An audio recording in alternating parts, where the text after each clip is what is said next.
Maka Allah menolongnya tu maksudnya Nabi, menolong Nabi sallallahu alaihi wasallam dengan malaikat.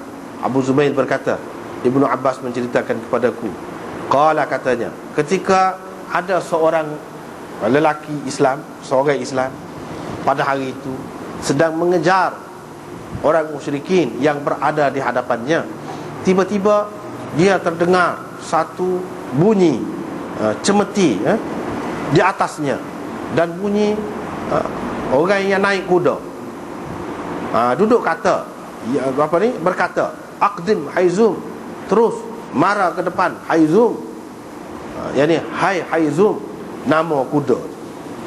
Fanazara ila al-musyrik amamahu, sahabat tu pun tengok kepada musyrik dia kejar depan tadi, depan dia tu, fakharra mustalqiyan, orang tu tersungkur jatuh. Lepas pada tu orang tu tersungkur jatuh.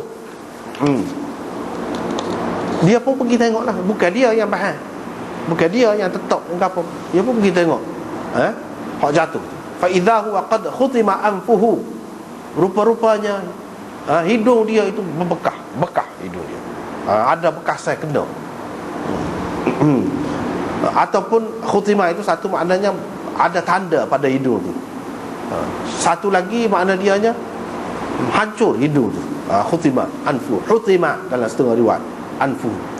Wa syaqqa wajhuhu, dan pecah mukanya. Kadarbati saut, seperti dipukul dengan cemeti. Fakhdara dzalika ajma', fakhdara dzalika ajma', pada tu jadi hijau semuanya. Orang itulah mana, jadi hijau tu biru lah, mana biru kita tu, jadi biru. Faja al-Ansari, Ansari sani, sahabat Ansari sani, pergi jumpa dengan Rasulullah. Dia pun rayak pada Rasulullah. Nabi sallallahu alaihi wasallam kata, benar apa yang kau lihat itu adalah pertolongan dari langit ketiga, kata dia. Di sini para sahabat telah membunuh pada hari itu 70 orang, yakni orang kafir, dan menawan 70 orang. Abu Zumail berkata, kata Ibnu Abbas, setelah mereka menawan tawanan itu, Rasulullah sallallahu alaihi wasallam berkata kepada Abu Bakar dan Umar, apa pendapatmu tentang tawanan ini? Abu Bakar kata, wahai Nabi Allah, buat ni sepupu-sepupu kita juga, anak beranak kita, saya fikir elok kalau engkau ambil fidyah, tebusan daripada mereka. Itu akan menguatkan kita untuk menghadapi puak-puak kafir. Boleh jadi nanti Allah akan memberi hidayat kepada mereka untuk menerima Islam. Rasulullah sallallahu alaihi wasallam tanya pula, apa katamu hai Ibn al-Khattab? Saya pun kata, moga riwayat Umar kan ni, Umar pun kata, tidak, demi Allah wahai Rasulullah, aku tidak fikir seperti Abu Bakar, kata dia. Saya tidak berpendapat seperti Abu Bakar, tapi pendapat saya ialah engkau berikan kuasa kepada kami untuk memenggalkan leher mereka, ke kepala, kata dia. Engkau beri perintah Ali, biar dia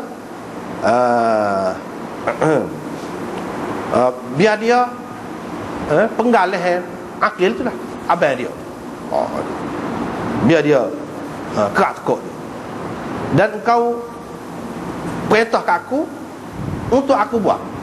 Nasiban tu anak-anak dia lah, salah seorang anak-anak dia kena ikat tu, biar aku kerak kepala tu, kata dia. Royak kata dia, perintah. Sebabnya kata dia, buat-buat ni ketua buat kafir, kepala dia ni. Tetapi Rasulullah sallallahu alaihi wasallam lebih senang dengan pendapat Abu Bakar itu. Dia tidak senang dengan pendapat Umar. Dia tidak cenderung lah, tak suka kepada pendapat Umar. Pada keesokan harinya, aku pun datang pula. Esok aku pun datang. Aku dapati Rasulullah dengan Abu Bakar duduk jerit kedua-duanya. Kedua-duanya menangis. Saya pun tanya, wahai Rasulullah, ceritalah kepada aku, kenapa engkau menangis dengan sahabatmu ni, dengan Abu Bakar ni? Ya, lepas apa? Kalau aku boleh jerit, aku akan jerit, kata dia.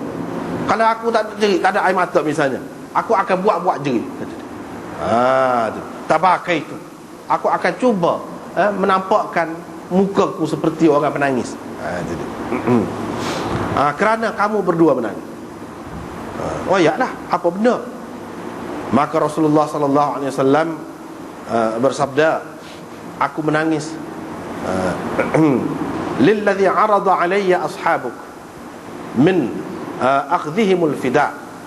Aku menangis kerana pandangan sahabat-sahabatmu yang mencadangkan supaya mengambil tebusan itu. Sesungguhnya telah ditunjukkan kepadaku penyiksaan, hukuman terhadap mereka itu dekat pokok ni, kata dia. Dekat pokok ni. Pokok tu dekat dengan Nabi lah pada masa tu. Allah SWT menurunkan ayat, tidak patut seorang Nabi mempunyai tawanan sehinggalah dia membunuh dengan sebanyak-banyaknya, hatta yuthkhina fil ard, membunuh dengan sebanyak-banyaknya sehingga musuh itu menjadi lemah, hingga kepada firman-Nya, fakulu mimma ghanimtum halalan thayyibah, maka makanlah daripada harta ghanimah, harta rampasan perang yang kamu perolehi itu sebagai harta yang halal lagi baik. Dengan itu Allah menghalalkan harta rampasan perang kepada mereka.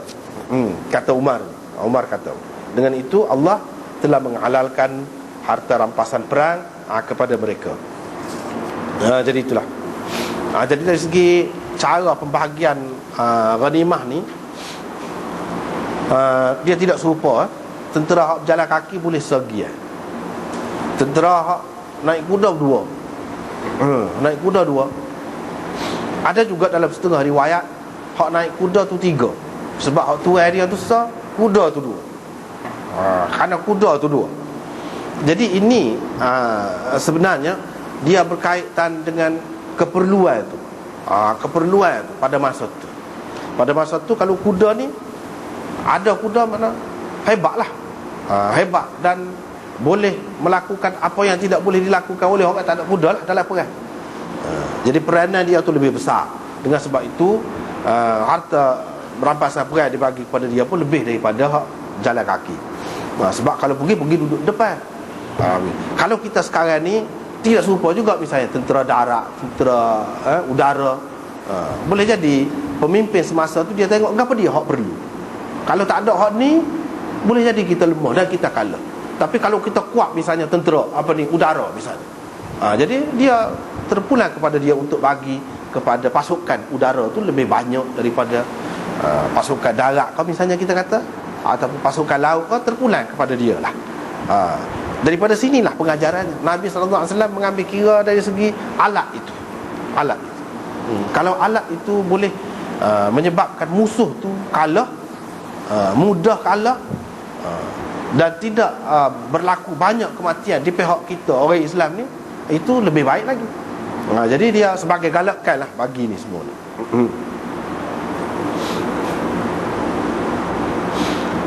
Di sini ada khilaf lah. Kebanyakan ulama dia kata gitulah. Tapi Imam Abu Hanifah kata kuda sah, orang pun sah. Bapa kata dia kuda lebih banyak pada orang pula, 2 lah dia.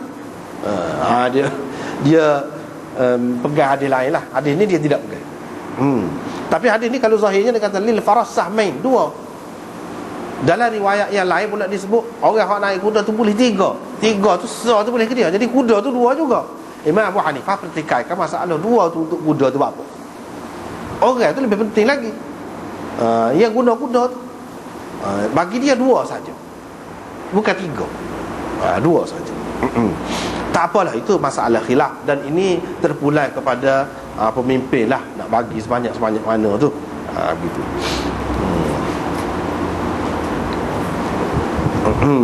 Dan pembahagian yang seperti ini bukanlah sebagai satu ketetapan, tidak. Terpulang kepada pemerintah. Tengok atas keperluan lah, atas keperluan. Imam Nawawi pun ada sebut benda tu, tapi sekadar itulah yang dia sebut. Kemudian pertolongan dengan malaikat ini diberikan dengan malaikat. Yang pertamanya hadis Perang Badar ni kita perlu ketahui terlebih dahulu sebelum pergi lebih jauh. Dalam syarah Muslim Imam Nawawi pun dia ada sebut, iaitu perang Badar ini berlaku hak sahihnya pada hari Jumaat 17 Ramadan, 17 hari bulan Ramadan tahun yang kedua Hijrah.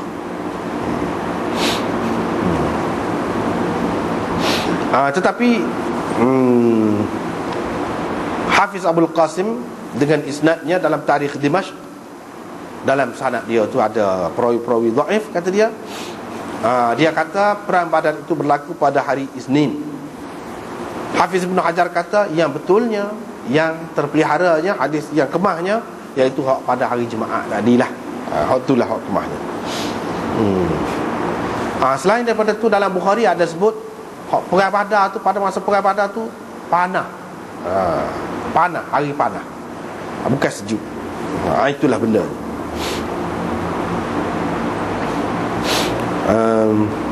Seterusnya adalah hadis disebut bila Nabi SAW nak berhadapan dengan musuh ni ramai. Lepas pada tu sahabat dia pulanya 300. Di sini sebut 319. Ada setengah riwayat sebut 317. Kebanyakan riwayat menyebutkan 313. Jadi boleh jadi hak ni kira-kira ni dia campur dengan orang-orang yang tidak dikira oleh orang lain lah. Yang pergi sekerak ke, yang bertugas untuk angkut air ke gapo ke, begitulah. Yang tidak terlibat secara langsung, hak tu yang jadi lebih bilangan itu. Nabi SAW pun bila begitu, dia menghadap kiblat. Ini doa. Daripada sini nak ulama-ulama membuat kesimpulan bahawa doa ni di antara adabnya ialah menghadap kiblat. Tapi tak menghadap pun tak apa, tak menghadap pun tak apa. Di sini dalil dia. Sebab kalau dia tidak menghadap kiblat pun tak apa juga. Tapi dia telah menghadap kiblat, maknanya adalah Nabi buat lagu tu menghadap kiblat. Dan hulur tangan, akak tangan, hulur tangan. Dia hulur ni tidak hulur gini, jauh pun. Gitu. Mana sehingga jatuh. Kalau gini tidak jatuh. Kalau duduk gini tak jatuh. Dengan akak gitu, baru dia naik, baru jatuh. Dia nak akak. Begitu.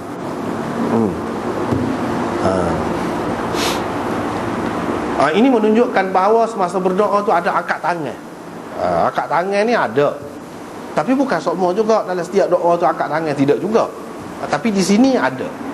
Kalau kita nak angkat tangan semasa berdoa pun boleh. Boleh juga.